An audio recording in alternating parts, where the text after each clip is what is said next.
Channel. आज बनाएंगे हम काढ़ा। काढ़ा बनाएंगे, रेसिपी है उसकी, घर से ही जो हमें सामग्री मिलेगी उसी से काढ़ा बनाएंगे।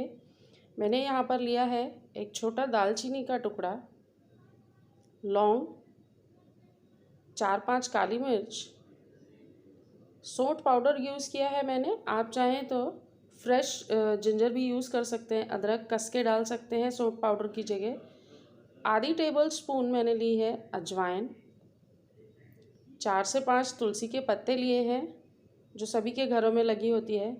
तो इन सबको हम बिना कूटे और बिना कुचले यूज़ करेंगे अपने काढ़ा रेसिपी में।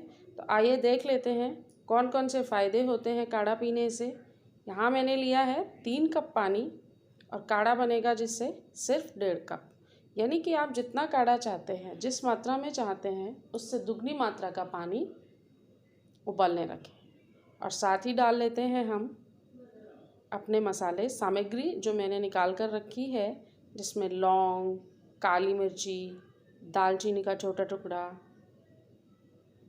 सौंठ पाउडर, अजवाइन और तुलसी। पहले हम हाई फ्लेम पर पानी को एकदम बॉईल आने देंगे और बॉईल आने के बाद गैस को करके स्विम उबालेंगे काढ़े को बहुत ही धीमी आंच पर 7 से 8 मिनट के लिए। और आप देखेंगे थोड़ी देर में ही रंग आना शुरू हो जाएगा। ये जो काढ़े की रेसिपी है, ये मेरी खुद की रेसिपी है। मुझे कभी किसी ने सजेस्ट किया था जब मेरी बेटी को पहली बार जुकाम हुआ था। तो इस काढ़े को मैं पिछले 10-11 सालों से लगातार बनाती हूँ। जब जब मौसम बदलता है, थोड़ी सी भी सर्दी जुकाम होती है, तो हम सब इस काढ़े को यूज़ करते हैं।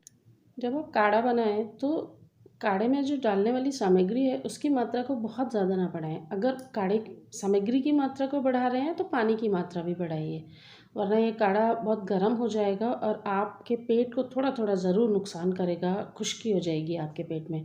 तो देखिए यहाँ 6 से 7 मिनट हो गए हैं और पानी बहुत अच्छे से उबल गया है और सारा कलर जो एक्सट्रैक्ट है, जो चीज़ें हमने डाली हैं उनका असर देखिए आप पानी में देख सकते हैं, उनका कलर चेंज हो गया है।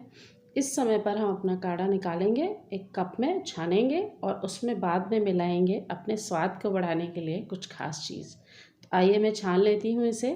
तो देखिए काढ़े का कलर कितना अच्छा है, एकदम ट्रांसपेरेंट बढ़िया सा ब्राउन कलर आ गया है। और इस समय मैं यहाँ पर मिलाऊंगी 1 चम्मच पिसा हुआ गुड़।